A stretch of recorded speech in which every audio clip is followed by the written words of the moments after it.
Em nome de Deus, que é Pai, Pai solidário e amoroso com as suas filhas e filhos, que é Filho, ativo entre os oprimidos e as oprimidas para ressuscitá-los através da comunidade dos que creem. Que é Espírito Santo, que gera comunhão prazerosa, corajosa, forte entre todos nós, todas nós, a despeito, apesar e por causa das nossas diferenças. Em nome do Pai, do Filho e do Espírito Santo, com a saudação a todas e a todos que frequentam a nossa comunidade da reflexão do Evangelho, que aqui comentam, que mostram interesse e que testemunham um crescimento com estas reflexões. Deem pausa aqui, por favor, como sempre, para ler aí, se estiverem juntos, juntas, o Evangelho deste domingo, 23 de abril de 2023, terceiro domingo da Páscoa, que é o de São Lucas, no capítulo 24, do versículo 13 ao versículo 35. É um dos evangelhos mais conhecidos e interessantes que refletimos durante a Páscoa. Já voltamos após a vinheta.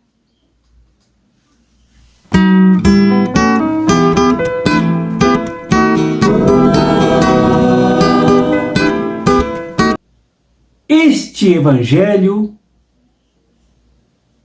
mostra a força imensurável das circunstâncias. Quando pesadas, intensas em luto, em perdas, em atentados, assassinatos, são de um peso imensurável.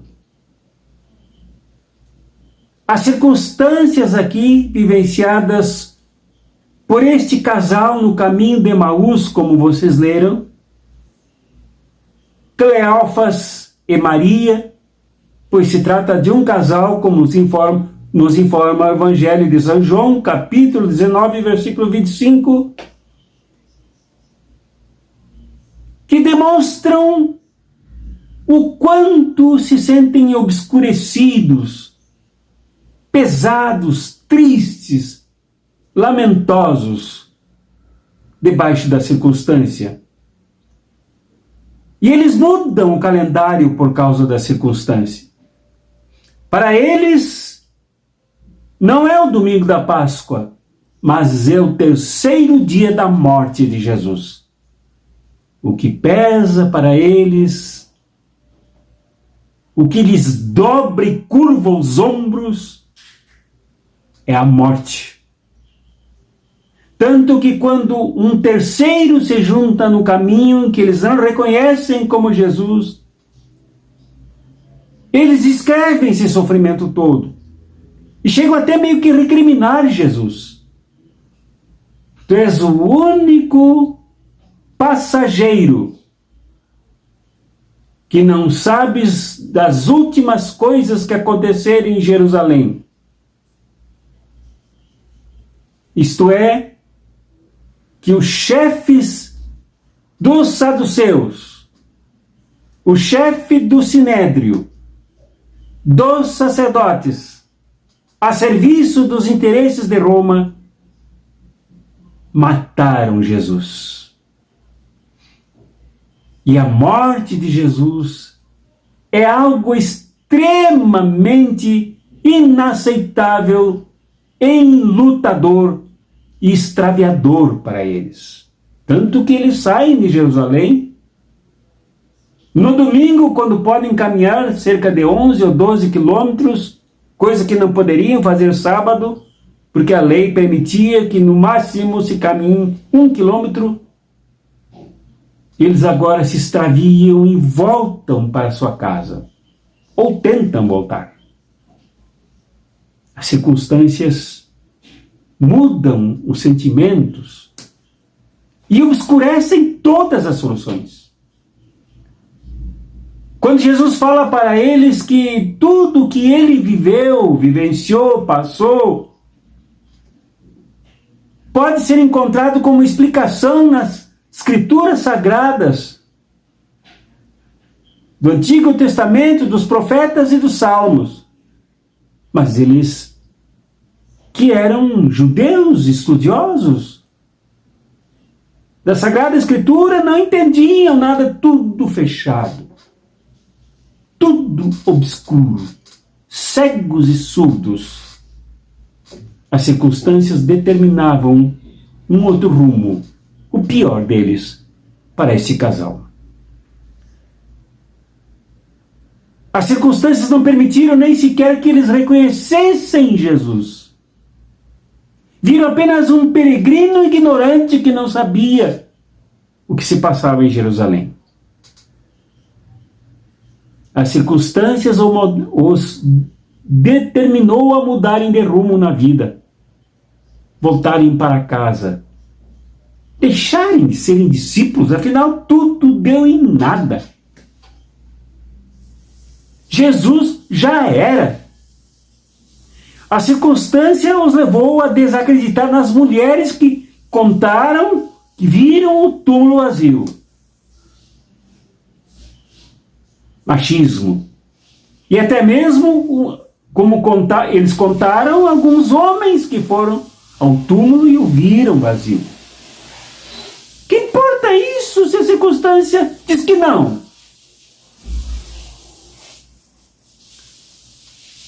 A circunstância carregada não só do cheiro, dos gritos de Jesus se sentindo abandonado na cruz, dos chicotes dos soldados sobre as suas carnes, mas como diz aqui São Lucas, o coração pesado. Tanto que Jesus os acusou de não terem inteligência, conforme essa versão da Ave Maria, da Bíblia Ave Maria, que eu gosto muito. Não terem inteligência para entender as Escrituras. Tudo embotado. Como é na vida? Quando a dor, a decepção, a desilusão nos empurra para o abismo, fazendo do nosso psiquismo, fazendo do nosso interior, da nossa subjetividade, verdadeiras cavernas pelas quais entramos no abismo. Está aqui a prova nesse Evangelho de que as circunstâncias não enfrentadas, não transformadas, não mudadas, não entendidas, não estudadas, elas realmente embotam a gente.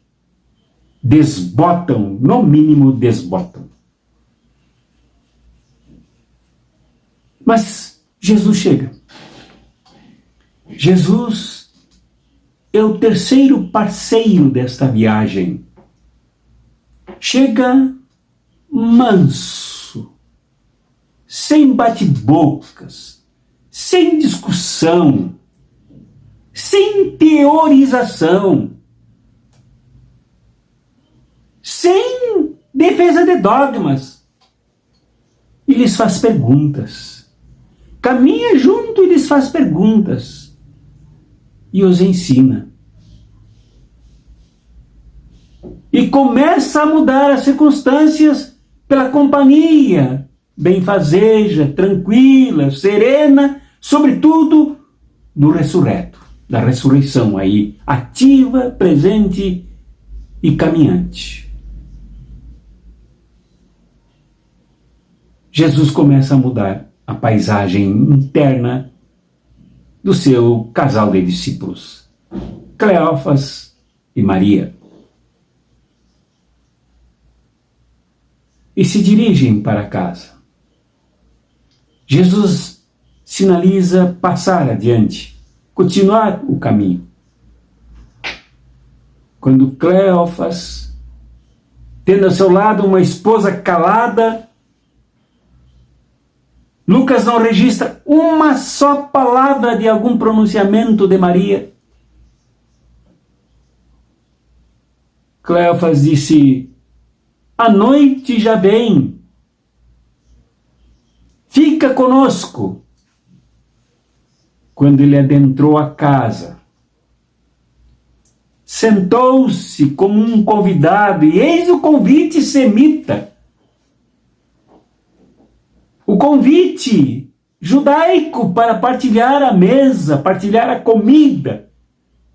É um convite que praticamente se impõe por ser fraterno, por ser acolhedor, por ser comunitário, por ser solidário. Não é uma hospedaria fria, mas é uma casa de um casal. E ali Jesus chega. Come com eles, mas antes de comer ele abençoa o pão e os peixes. Quando abençoou, imaginemos nós, Lucas não conta esse momento de encontro de Jesus com Cleófas e Maria.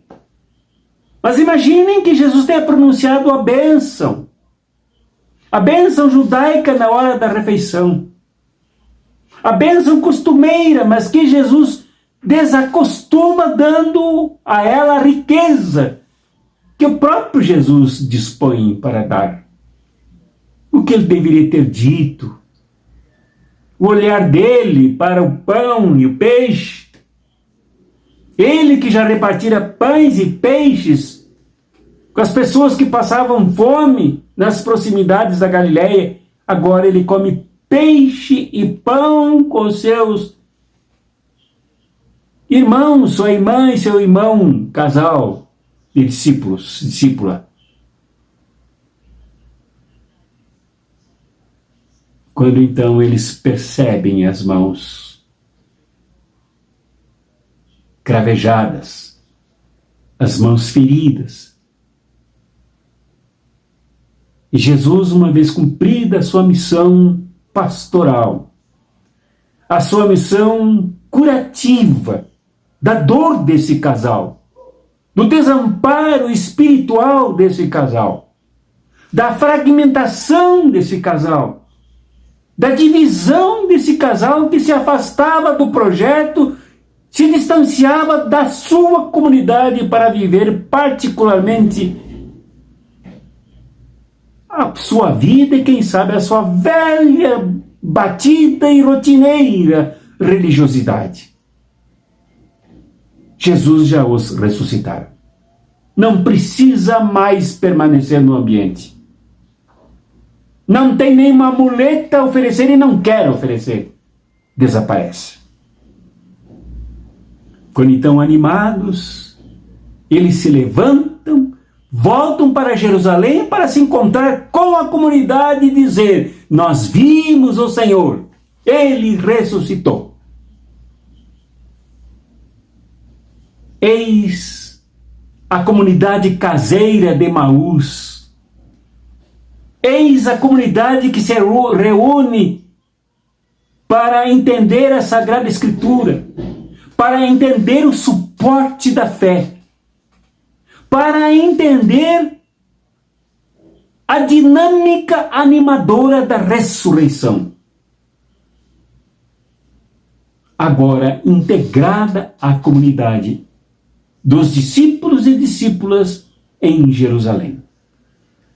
O que era lugar de ameaça, e era lugar de ameaça. O que era lugar de morte, e era lugar de morte. O que era lugar da cruz, e a cruz matou o seu líder, o seu salvador, o Messias. O que era lugar de traição, o que era lugar dos gritos de um povo que, manipulado, gritou: crucifica-o, crucifica-o. Agora é o lugar onde está a comunidade de Jesus. O terceiro domingo da Páscoa agora é o terceiro domingo da ressurreição. E não mais 3 dias de morte de Jesus, de luto, de perda, de desilusão, de fracasso. Eles estão na comunidade. Eles integram a comunidade. Eles são comunidade. Eles são membros vivos de uma comunidade viva. Podemos concluir aqui. Concluir que, primeiro, dizendo que é preciso o reencontro sempre com Jesus ressurreto, vivo, aquele que faz a experiência conosco no caminho da vida, no caminho do fracasso, no caminho da desilusão, no caminho da derrota, no caminho do nada deu certo. É importante a experiência com Jesus vivo e ressurreto. É importante também recorrermos às Escrituras que apontam todas para Jesus, embora muitos dos seus trechos não se refiram a Jesus, mas tudo aponta para Ele. Para Ele na sua chegada e para Ele desde o ômega até o ponto em que Ele ressuscitou. É preciso que não façamos das Escrituras consumo particular, debates intelectuais, estudos racionais que não levam a nada, mas realmente alimento para uma vida ressuscitada aqui e agora. Terceiro ponto dessa conclusão. É preciso que a ressurreição de Jesus una a comunidade. Com Cristo morto, há fragmentação. Com Cristo 3 dias ou 2.000 anos morto, a desilusão toma conta. Com Cristo morto, servido como morto, seguido como morto, o que temos é comunidade dividida, fragmentada, cada um atendendo a sua agenda. E a comunidade de Jesus precisa agir para extensionar, para realizar a ressurreição de Jesus dentro deste nosso mundo, mas de maneira unida e de maneira viva, dinâmica, para que todos e todas tenham a experiência não exatamente igual, mas tão viva e empolgante quanto a de Cleófas e Maria.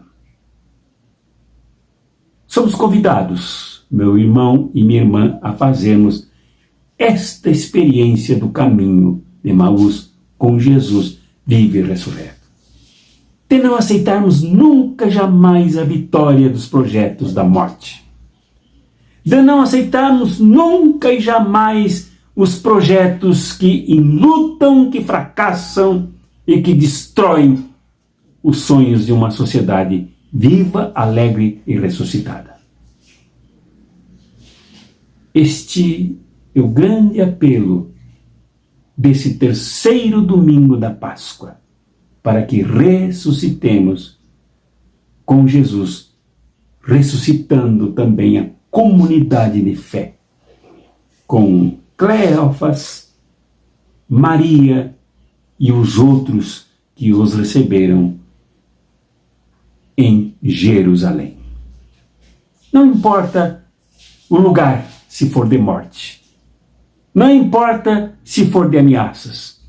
Não importa se for de juízos que julgam as pessoas, minimizam as pessoas, desqualificam as pessoas, empurram as pessoas para baixo. Não importa. O que importa é vivermos o empolgamento da dinâmica da ressurreição. Que Deus te abençoe e me abençoe, meu irmão e minha irmã, com uma experiência tão animadora quanto a que viveu Cleófas e Maria no caminho de Emaús.